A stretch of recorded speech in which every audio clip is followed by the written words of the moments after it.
How the hell did it go from barely a Category 1 yesterday to a Category 5 in under 24 hours? Holy shit. You guys in Florida, Central Florida especially, get out of there when you can. Wow. This is incredible. Plus, it's going in the opposite direction. It never goes that way. Usually it just goes up or, you know, to the sides, you know. But this time it's just moving in a direction that defies logic.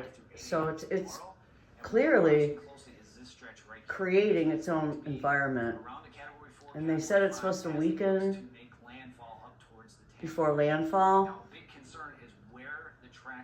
But the water and everything is already coming, so it doesn't really matter. So just get the hell out of Dodge, you guys.